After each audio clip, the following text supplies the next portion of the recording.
Your Humanities Half-hour is brought to you by the Northern Marianas Humanities Council.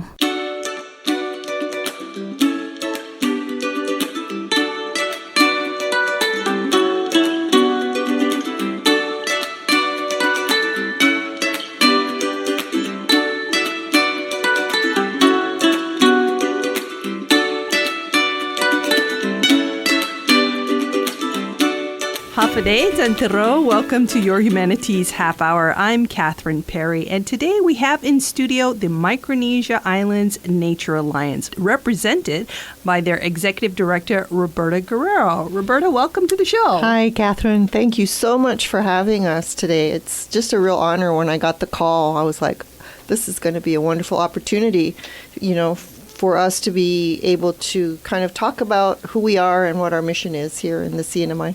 Most people probably know you better as MINA for short. Correct. How did MINA get started? It was back in 2005, and there was a group of individuals who were kind of brainstorming about the real need to get the community involved in conservation measures here on the island. And they had a power meeting one day, I guess. I wasn't part of that initial group, but there were people involved that were actively engaged in not only their professional fields, but in their personal lives as well, in ensuring that future generations would have, a clean and sustainable environment, natural resources. What is the main objective of MINA? We have a mission statement that is empowering communities for conservation through our different programs that have been developed over the years. We aim to educate the public about the way we go about implementing our mission statement. Again, the original founders were people like former Judge Jesse Borja, Congresswoman Tina Sablan. We had some of our Manamku, Lino Olapai, was very much involved in it, Benigno Sablan. Just a few people that were really, really involved. Up to now, Fran Castro, Ron Smith, they're still very much involved, on an ongoing basis. I know you took the time to go through your files and kind of compile the names. Let's go ahead and make time to recognize these people, because I think a lot of times when there is improvement to be made in the community, it starts with people caring. So go ahead and share with us some of the people who have helped make MINA what it is today. Okay, great. Well, I will start with this, a woman whom I never met. I had the opportunity to meet. Her name was Erica Cochran, and she kind of was at the spearhead. She was working at the time for Coastal Resources Management, I believe, and got the deceased Ruth Ty in the work as well.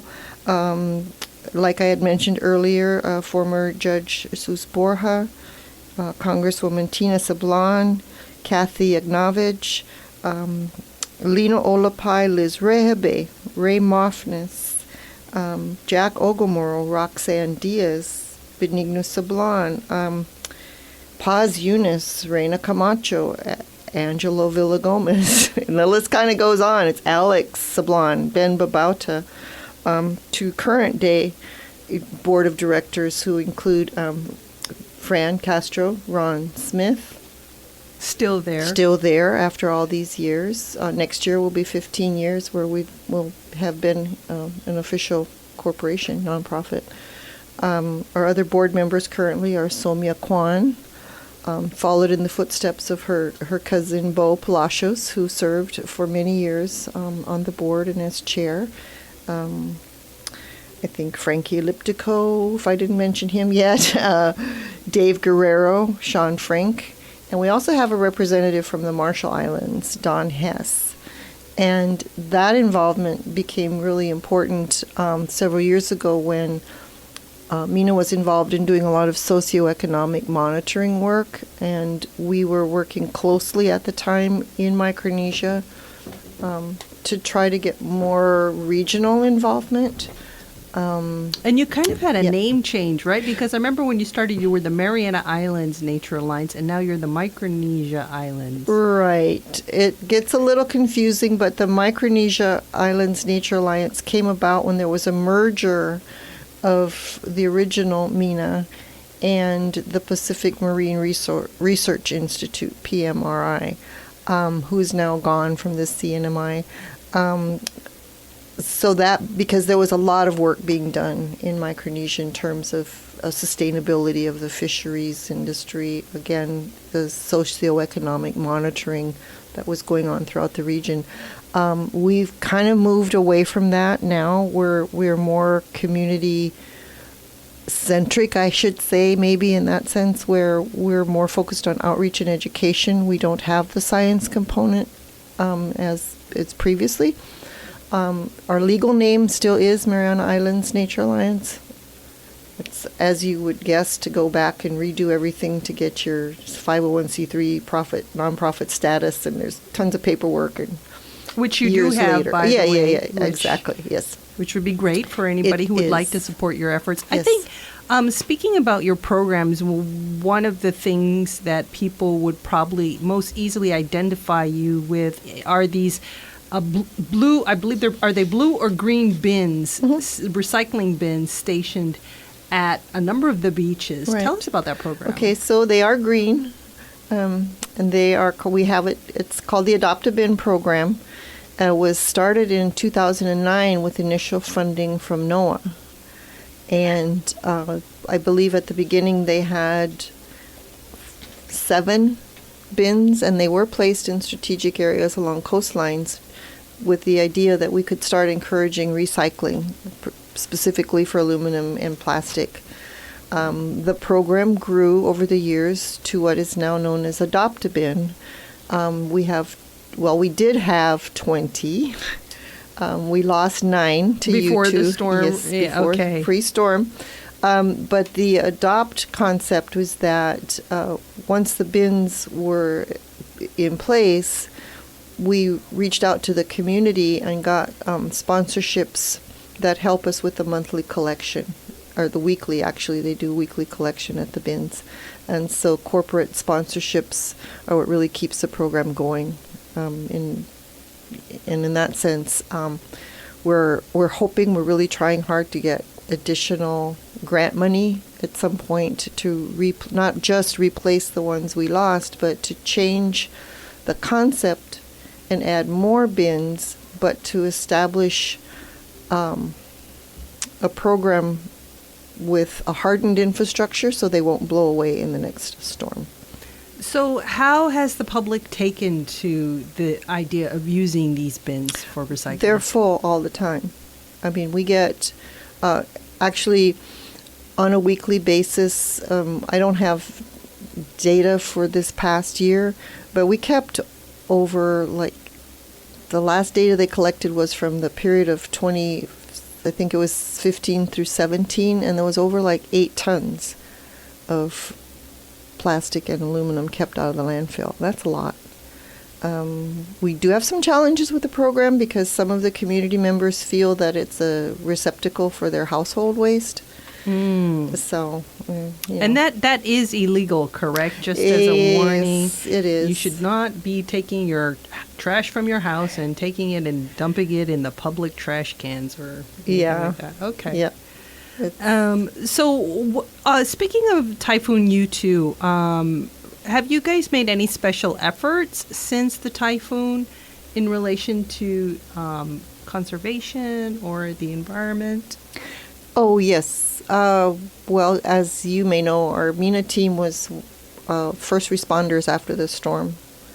And we're out the very next day. I mean, we have one ranger who lost the roof of his house, but he was there. You're getting tears in your eyes. Yeah. So he was there with the group, and they were removing storm debris from the lagoon, mostly roofing tin, which was going to be, and it was recognized as a potential real hazard to the community because people still wanted to go and, get into the water. And so they spent, I guess probably the first 2 months after the storm and working with other community volunteers. We also got some business companies that were on furlough because they were out of business, shut down for those first several weeks after the storm. They came out in full force and helped. We worked next side by side with the team from BECQ and EPA eventually to work and remove white goods through all the village collections for white goods that then were eventually shipped off by EPA. So my team was involved in all of that. So. And where do you guys get your funding to conduct your programs? You mentioned a little bit about some private sponsorship of the Adopt-a-Bin program. Where does the majority of your funding come from? Program funding majority comes from grants from the Department of Interior, their Coral Reef and Natural Resource program under the Department of Interior. That's been one of our major funding sources. Funds are not always available, or we don't always qualify for specific programs.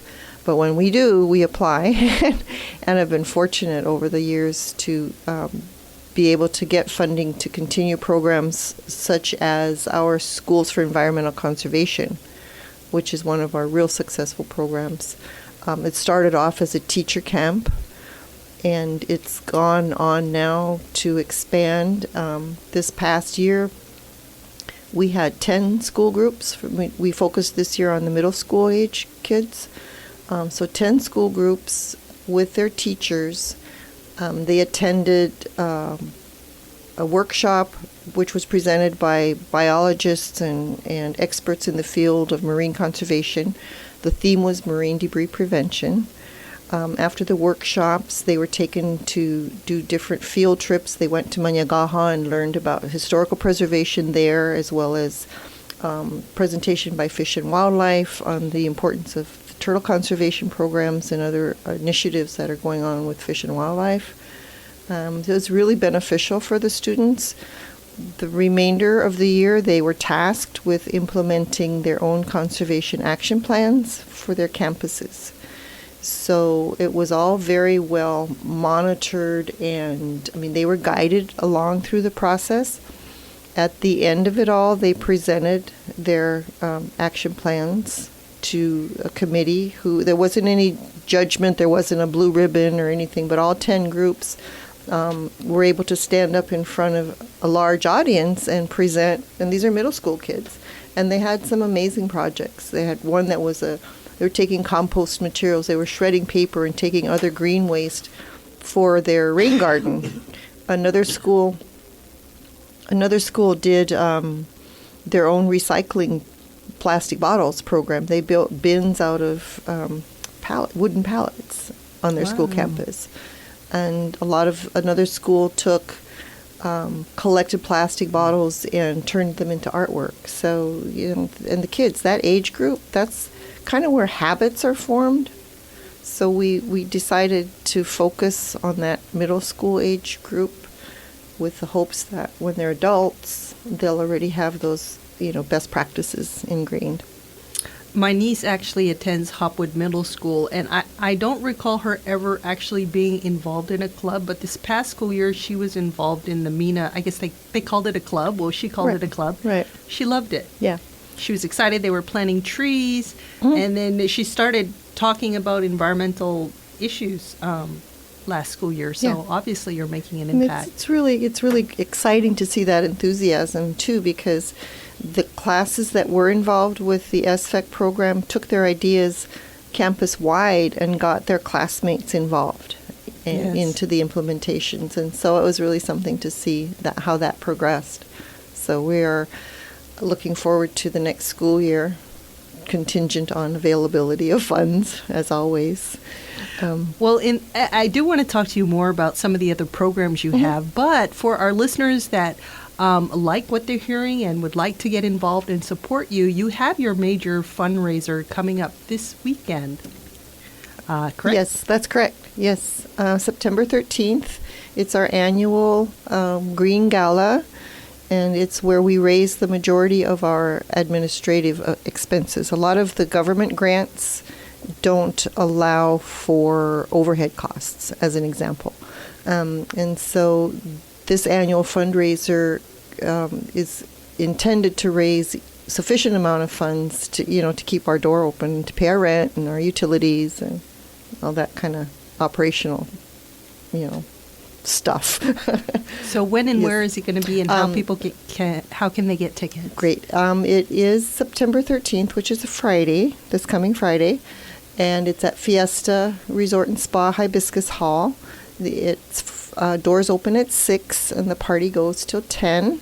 It includes a full buffet dinner, a complimentary beverage upon entry.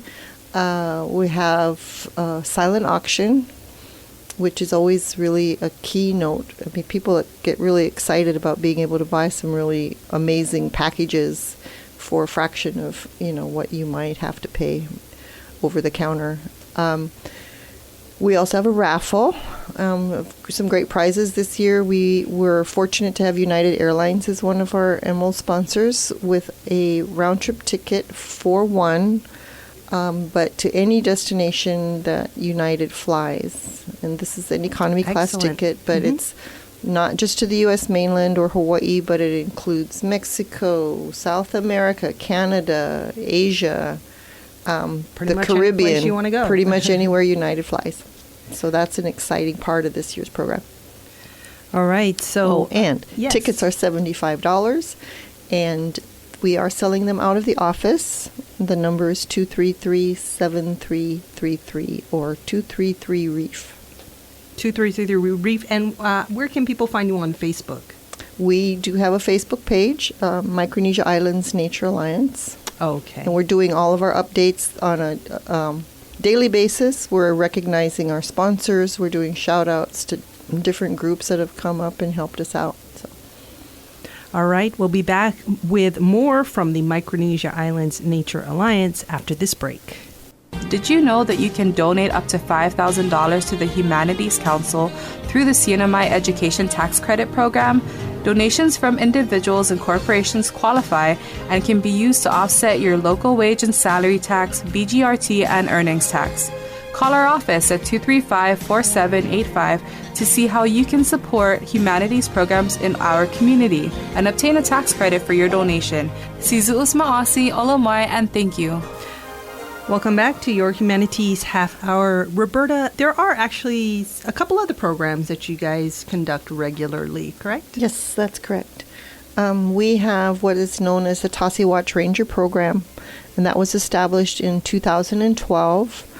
And it's basically a program where we have volunteer rangers who get paid a small stipend for coming out and monitoring and doing surveillance in critical watershed areas for environmental infractions. As an example, in the Garapan district, which is a major watershed area here in the CNMI, it's their mission to go throughout and they do walking tours, and if there are environmental infractions, they take that information and report it to the proper authorities. We're not an enforcement agency, but they are the Tassi Watch, the eyes and ears of the ocean. So their main focus really is on the Garapan watershed as well as Laulau Bay. It's really nice to see some recent articles in the paper about the enforcement actions being taken for the Litter Control Act. Certainly as a deterrent to others to know that citations are actually being issued, and that it's when we say we got to take care of the environment, we mean it, right? Right. So it's the thing, see something, say something, right? Yeah, and then do something. You have an interesting program called BBOT. Yes. What is that all about? BBOT is our acronym for Bring Back Our Trees. And it was a great boost to our morale, I guess, if you'll say that, in the office when we got awarded, again, a grant from DOI to replace a lot of fallen trees from even way back in Sodalore. And then again, U2 was much more coastal damage with trees lost. And so we got funding for that specific program for supplies and just what all goes into, planting. Our initial goal was 300 trees. We started the program in May, and as of today, actually, we had a group, a small group who was here visiting from China, youth, and they wanted to plant some trees. So that was done out at Pau Pau Beach just today, which brings our total number of trees planted to like around 630 trees starting in May. We probably had over 300 volunteers who came out and helped with that. I was able to participate in one of those at Sugar Dock, and there are actually a number of, it was so much fun, really. Great. And like you said, a wide diversity of people, visitors and residents participating. And you also have some government partners helping you with that. We do. The Department or Division of Forestry under DLNR has been fantastic with giving us seedlings of all native species plants. The goal is to replace what was lost with more resilient native species vegetation, and that seems to be working quite well. The rate of loss we're monitoring along the coastlines. The one thing we noticed we did misstep on when we planted a little bit too close to the shoreline, and then we had that recent storm a couple of weeks ago, and there was a real storm surge, and so that took out some of our hard work. Oh no, I have to go check my plants if they're okay. Well, this was not at Sugar Dock. This happened more up on the north side. But so we, lessons learned when we go back to replace those, we'll know, well, the high water mark, from that storm surge, was here, so let's go up, let's go 4 or 5 feet up. So that was kind of, it's a learning process as well for us. Mm-hmm. We've gotten great support from NMC Cree's program in terms of the ability to go into their nursery as well and propagate plants. The mayor's office has been fantastic with supporting us during the dry period. There was a drought. What we planted, we went out and watered twice a week. And then we got a private donor who gave us a water buffalo. So it's just an amazing amount of support from the community. It certainly sounds like that. What are some of the challenges or the biggest challenges that you face, either as a nonprofit or just, does it ever feel like you're working against the tide to change people's thoughts and behaviors when it comes to environmental protection and conservation? It does. I mean, we have a message, I think, that can resonate with the entire community, but there has to be a willingness on the part of the members of the community to actually take the steps that are required, which is anti-littering. You go to the beach, you take out what you bring in, and that should be everybody's philosophy. Or, there's this slogan that says, leave only footprints in the sand, right? Mm-hmm. The messaging, we think we're making really good headway, and then come Monday morning and we're doing surveillance at the beaches, and we're like, just like, oh, here we are again. So the messaging is really a challenge, I think, for us. It was, again, going back to our SFEC program, one of the reasons we decided to go into the middle school age group, so that if the kids honestly shame the manamku, they'll kind of get it, And you hate to say that, but a lot of times we learn from the kids, True. So, right. And definitely they're developing their own values for how they're going to raise their kids in the future or conduct themselves as adults. And thinking long term, Mm-hmm. and I mean, we live here.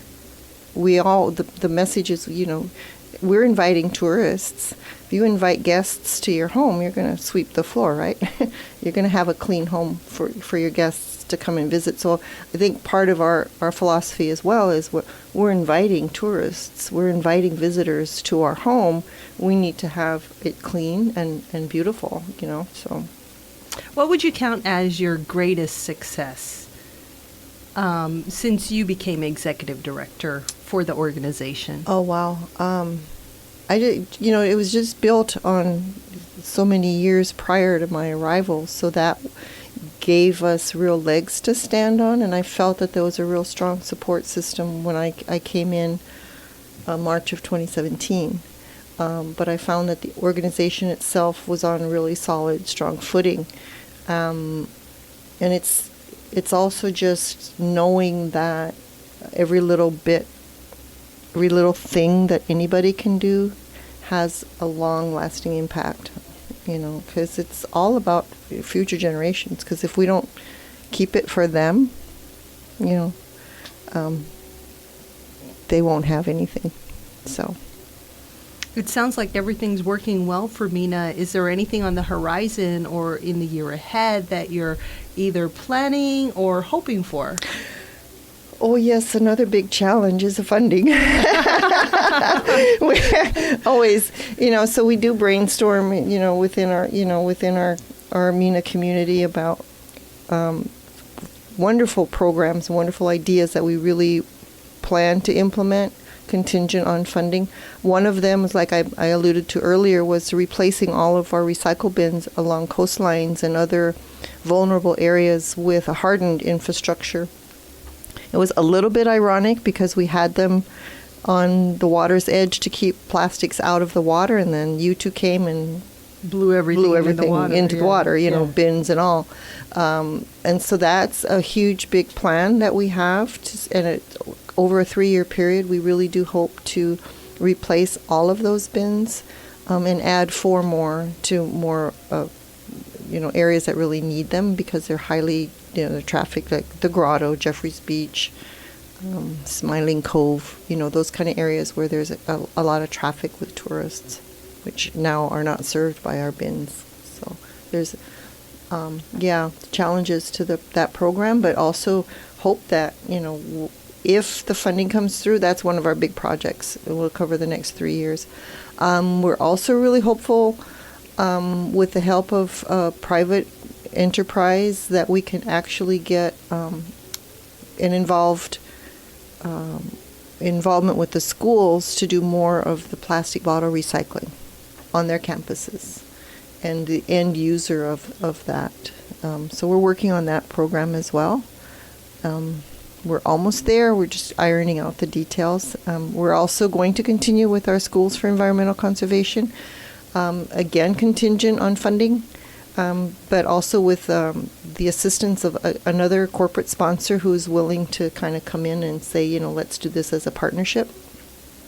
So those are on the horizon. All right. And if any of our listeners are interested in supporting MINA, you're invited to the Green Gala this Friday at 6 p.m. at Fiesta Resort and Spa. It's $75. You get a great dinner, a chance to participate in the raffle and the silent auction, and just a really good feeling for supporting this organization. And it's really about celebrating the environment. It is a fundraising event, but our main goal, and we are Bring Back Our Trees is our theme for this year. So we're focusing on, the trees, and let's do that together. So your attendance is absolutely so much appreciated. Any final thoughts before we go? I just feel that we, again, like I said earlier, just to reiterate, we're all in this together. We build a beautiful home that we're proud to say this is our home, and we're proud to welcome visitors to, and we'll leave something for our kids. Thank you so much for your time today. Well, thanks for having me. It's been a real pleasure. Our guest today has been Roberta Guerrero, Executive Director of the Micronesia Islands Nature Alliance. You can find them on Facebook. If you would like to contact them to either volunteer for one of their activities or attend the Green Gala or give some other kind of support to them. This has been your Humanities Half-hour. I'm Catherine Perry. This program was supported by a We the People grant awarded to the Northern Marianas Humanities Council from the National Endowment for the Humanities. Any views, findings, conclusions, or recommendations expressed in this program are those of the participants and do not necessarily represent those of the National Endowment for the Humanities or the Northern Marianas Humanities Council.